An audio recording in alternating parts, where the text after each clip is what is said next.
आज के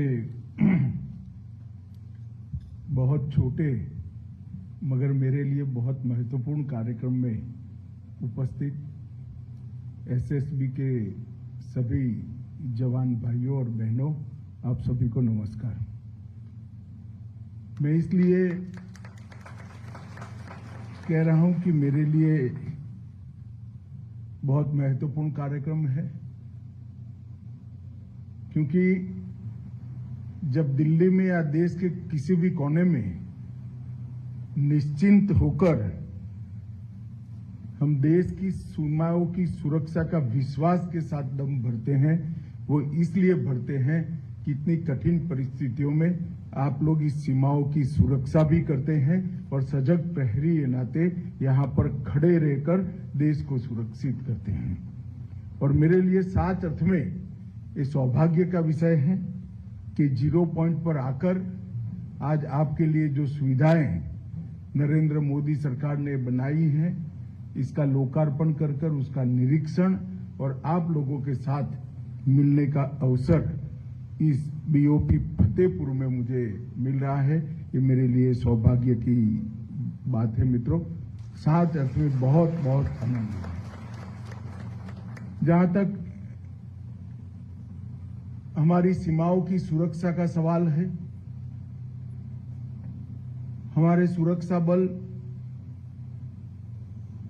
देश की सीमाओं की सुरक्षा करते हैं। कई बार जब जरूर पड़ती है तो कानून और व्यवस्था की स्थिति में भी वो नागरिकों का मदद करते हैं। आपदा के समय राहत और बचाव के काम में भी बहुत महत्वपूर्ण योगदान देते हैं। और देश के लोकतंत्र की सुरक्षा के लिए जब जो चुनाव होते हैं, वो चुनाव आयोग के तत्वाधान में निष्पक्ष हो, इसके लिए भी हमारे सुरक्षा बल का बहुत बड़ा योगदान होता है। जब से भारतीय जनता पार्टी की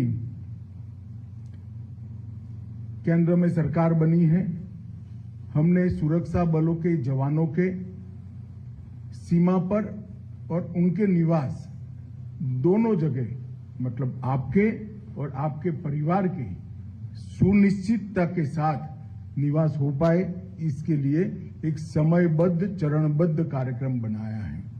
आज का जो लगभग 25 करोड़ की लागत से जो 5 चौकियों का लोकार्पण हो रहा है, यहां पर फतेहपुर बीओपी पर, पेकटोला पर, बेरिया में, आमगाछी में और रानीगंज में, वो सभी ये पूरे राष्ट्रीय कार्यक्रम का हिस्सा है। क्योंकि मोदी सरकार हमारे प्रधानमंत्री जी के नेतृत्व में ये मानती है कि जो लोग अपने जीवन काल का स्वर्णिम काल देश की सुरक्षा के लिए सीमा पर बहुत दिक्कतों वाली जीवन जीकर निकालते हैं, उनकी सुविधाओं का ख्याल रखना ये भारत सरकार का कर्तव्य है और भारत सरकार ने इसको करना चाहिए। और आज उसी अनुसंधान में जवानों का आवास, एनसीओ बैरक, चौकी इंचार्ज आवास, जवान का मैस, शस्त्रागार, भंडार कक्ष और लगभग 10 किलोवाट पावर का सोलर प्लांट, ये सारी चीजों का आज यहां पर लोकार्पण हो रहा है। मुझे विश्वास है इससे यहां पर जो जवान ड्यूटी कर रहे हैं, उनकी सुविधाओं में निश्चित रूप से बढ़ोतरी होगी और उनका कष्ट कुछ मात्रा में तो कम हो पाएगा। इसके साथ साथ पेकटोला में 5 एकड़ भूमि पर लगभग 7.5 करोड़ से एक भवन बनाया गया है। बेरिया में 4.5 करोड़ के लागत से भवन बनाए हैं और अररिया के बतनाहा में लगभग 3.5 करोड़ की लागत से भवन बना है और राजनीगंज में भी 3.25 करोड़ लागत से ये भवन बना है। जहां तक एसएसबी का सवाल है, मित्रों, एसएसबी इसका एक इतिहास है। उसका अभी के स्वरूप का परिवर्तन जब देश में अटल जी की सरकार थी तब अस्तित्व में आया। पहले सीमाओं के लोगों के से संपर्क, गांवों के इतिहास और उनकी संस्कृति का डॉक्यूमेंटेशन और उनके साथ एकात्म भाव से काम करना ये ड्यूटी थी। मगर अब जब से एक देश एक सीमा का सुरक्षा बल, ये नीति को भारत सरकार ने अटल जी के समय में संभाला, तब भारत नेपाल और भारत भूटान जो मैत्रीपूर्ण देश है, खुली सीमा है, उसकी रक्षा की जिम्मेदारी एसएसबी को दी है। एक दृष्टि से दिल्ली में बैठकर सोचते हैं तो लगता है सभी सीमा सुरक्षा की जिम्मेदारी निभाने वाले सशस्त्र बलों में सबसे सरल ड्यूटी आपका है, क्योंकि दोनों देशों से हमारे मैत्रीपूर्ण संबंध है। मगर जब बॉर्डर पर 0.2 पर आकर देखते हैं या आपके डीजीपी साहब जब मिलने आते हैं, तब मालूम पड़ता है कि सबसे कठिन ड्यूटी आपका है, क्योंकि यहां तार नहीं लगा है, यहां बाढ़ नहीं लगी है, ये खुली सीमा है। जब सीमा खुली होती है तब जिम्मेदारी अनेक गुना बढ़ जाती है।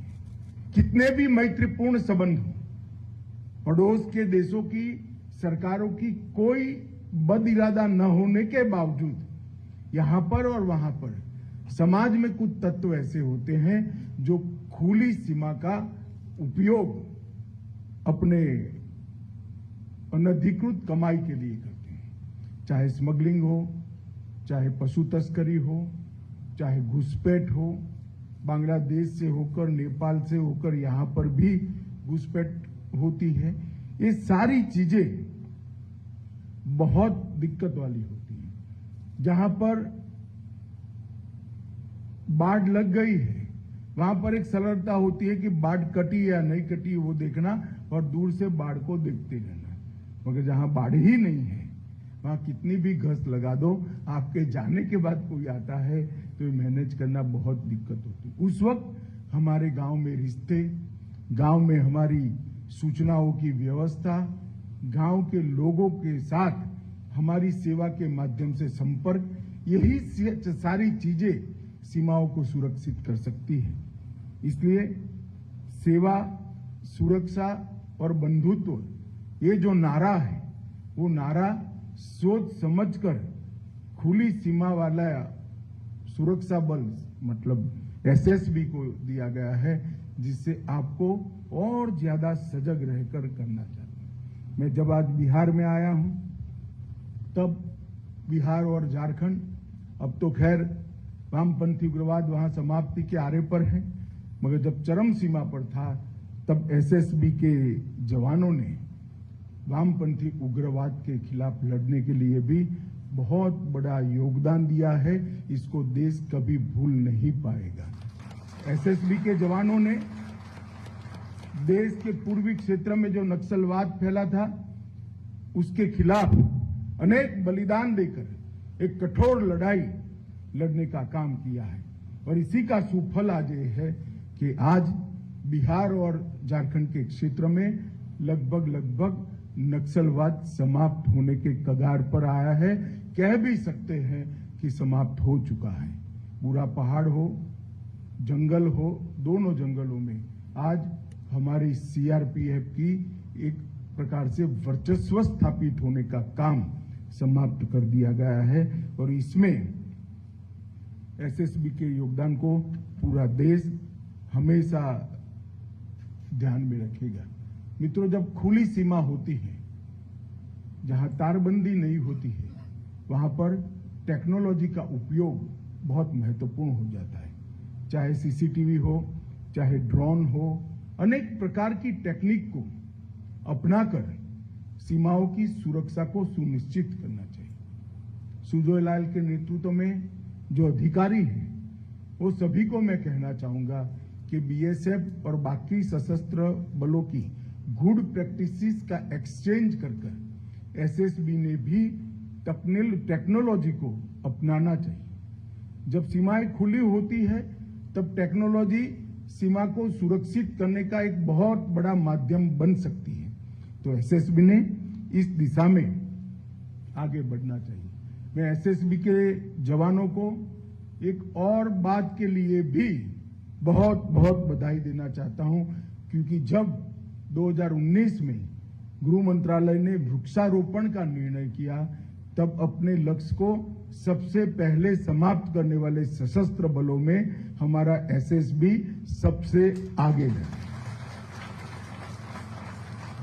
अभी मोदी जी के नेतृत्व में आजादी का अमृत महोत्सव मनाया, हर घर तिरंगा अभियान लिया, खास कर सीमांत क्षेत्र के गांवों में राष्ट्रभक्ति की भावना को और प्रदीप्त करने का हमने लक्ष्य रखा था। 10 लाख तिरंगे एसएसबी के जवानों ने घर घर जाकर वितरित भी किए और उसको फहराने का सुनिश्चित। इससे निश्चित रूप से आपका ही काम सरल हो। जिसके घर पर आप तिरंगा लेकर आए हो, जिसने फहराया है, इसके साथ एसएसबी का एक अटूट रिश्ता बनता है और सूचनाओं के आदान प्रदान में वो रिश्ता हमेशा के लिए आप काम आएगा। मैं आज एसएसबी के सभी जवानों को इस मौके पर अनेक अनेक अभिनंदन देना चाहता हूं, क्योंकि इतनी बड़ी 2 राष्ट्रों से जुड़ी हुई सीमा को आप बड़ी कर्तव्य निष्ठा के साथ और राष्ट्रभक्ति के साथ आप इसकी सुरक्षा कर रहे हैं। और आपका इलाका जो एसएसबी का है वो सिलीगुड़ी कॉरिडोर के नजीक है। ये हमारे देश के लिए बहुत संवेदनशील क्षेत्र है। पश्चिम बंगाल, सिक्किम, आसाम, ईश्वर, नेपाल, भूटान और बांग्लादेश है। ये पूरी सीमा बहुत संवेदनशील सीमा है, जहां सिलीगुड़ी जैसे संवेदनशील गलियारे के साथ ही आपका ड्यूटी लगा है, तो आपको ज्यादा सजग होकर काम करना पड़ेगा, जिसके लिए आप तैयार हो।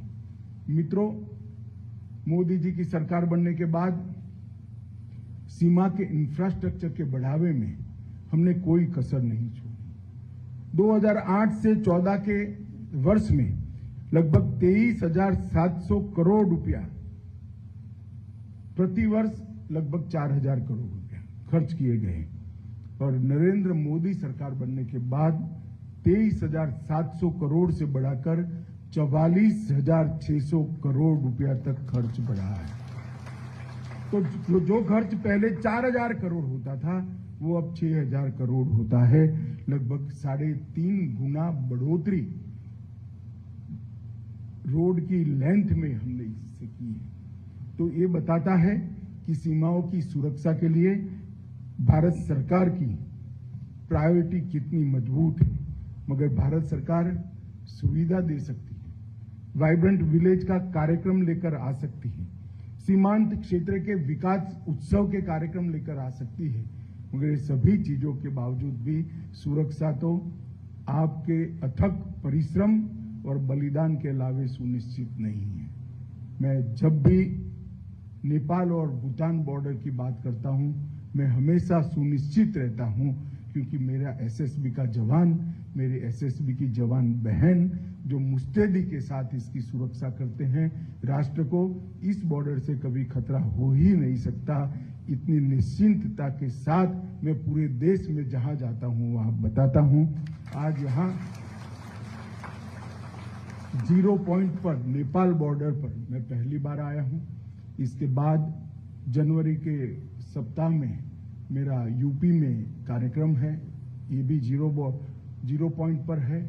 आप सभी को मिलकर बहुत अच्छा लगा, आपकी कठिनाइयां देखकर और ये नए भवन देखकर। कठिनाइयां देखकर चिंता होती है और भवन देखकर आश्वस्ति होती है कि कम से कम कुछ तो राहत ये भवन बनने से आप लोगों को मिलेगा और आपकी कठिन ड्यूटी में थोड़े पल आराम के आप यहाँ निकाल पाओगे। आप सभी को अनेक अनेक शुभकामनाएं देकर मेरी बात समाप्त करता हूं। वंदे मातरम। भारत माता की जय।